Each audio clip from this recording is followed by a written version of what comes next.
Target 10 లక్షల కోట్ల రూపాయలు ఒక్క green energy, green hydrogen downstream ఇండస్ట్రీస్కి వెళ్తున్నాం. ఇంకొక పక్కన various types of industry, service sector Google వస్తే మనకు అదొక మేజర్ బ్రేక్ త్రూ అవుతుంది. మొన్న కూడా గూగుల్ హెడ్ వచ్చాడు, కురియన్ వచ్చాడు, వాళ్ళ ఫైనాన్స్ది, ఆయనతో కూడా మాట్లాడాం. అది వస్తే ఆల్మోస్ట్ ఆల్ రెడీ అయింది. వాళ్ళకి చిన్న చిన్న ప్రాబ్లమ్స్ ఉంటాయి, అవన్నీ కూడా క్లియర్ చేసాం. అమెరికన్ సైడ్ ట్యాక్సేషన్ ప్రాబ్లమ్స్ ఉన్నాయి, కూడా వర్కౌట్ చేస్తున్నారు.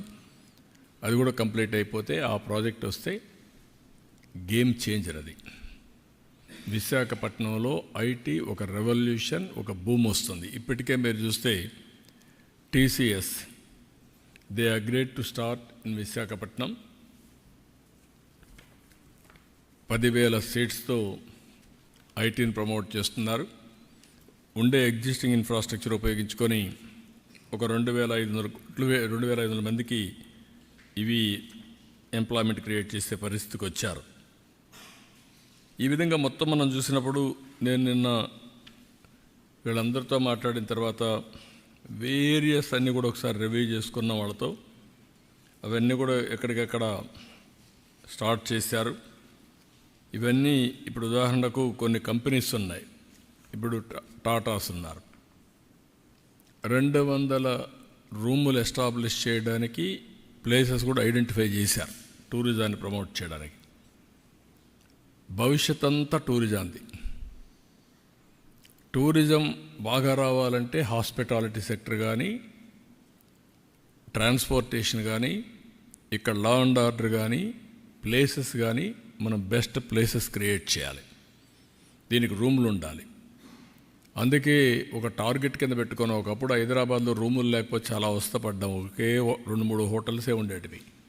ఇప్పుడు చూస్తే నెంబర్ ఆఫ్ హోటల్స్ వచ్చాయి, నెంబర్ ఆఫ్ హాస్పిటల్స్ వచ్చాయి, నెంబర్ ఆఫ్ షాపింగ్ మాల్స్ వచ్చాయి, నెంబర్ ఆఫ్ ఎడ్యుకేషన్ ఇన్స్టిట్యూషన్స్ వచ్చాయి. అన్నీ ఒక హబ్గా తయారైంది. వీళ్ళు వచ్చినప్పుడు మనకు గ్రీన్ ఎనర్జీకి వెళ్తున్నారు, హోటల్స్కి వెళ్తున్నారు. ఇంకా మనకు వీలైనంత వరకు ఇన్ఫ్రాస్ట్రక్చర్, ఇండియాలో ఇండిగో అండ్ టాటా ఎయిర్లైన్సే ఉంది. We want develop on airport, we are discussing with them. ఆ ఇన్ఫ్రాస్ట్రక్చర్లో వాళ్ళు కూడా ఇన్వాల్వ్ చేసి ఏ విధంగా చేయాలో దానికి కూడా తొందరలోనే ఒక యాక్షన్ ప్లాన్ తయారు చేస్తాం. ఇవన్నీ మీకు ఒక ఐడియా కోసం ప్రజలకు చెప్తున్నా. ఈరోజు ఈ ప్రభుత్వం ఒకటే ఆలోచిస్తున్నాం. 5 సంవత్సరాలుగా జరిగినటువంటి విధ్వంసాన్ని కవర్ చేయడానికి అన్ని విధాల ప్రయత్నం చేస్తున్నాం. 7 నెలల్లో ఊహించినటువంటి ప్రగతిని సాధించాం. అమరావతి 3 ముక్కలాటాడి అమరావతిని ధ్వంసం చేస్తే now Amaravati is on track. Finance mobilise చేసాం, వర్కులు పిలుస్తున్నాం, వర్కులు స్టార్ట్ అవుతున్నాయి. వీలైన తొందరలో అక్కడి నుంచి స్టార్ట్ అవుతుంది. ఇది వన్ ఆఫ్ ది బెస్ట్ సెంటర్గా తయారవుతుంది. అటు ఎడ్యుకేషన్ కావచ్చు, లేకుంటే హాస్పిటల్స్ కావచ్చు, లేకుంటే ఇన్ఫ్రాస్ట్రక్చర్ కావచ్చు, లేకపోతే ఏదైనా కానీ ఒక న్యూ సిటీగా తయారు చేస్తాం.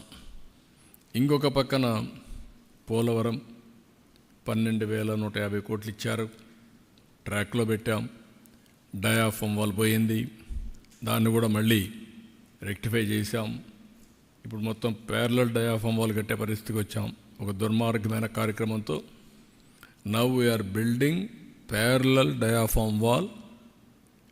360 కోట్లతో 400 కోట్లతో చేసిన డయాఫామ్ వాల్ ఇప్పుడు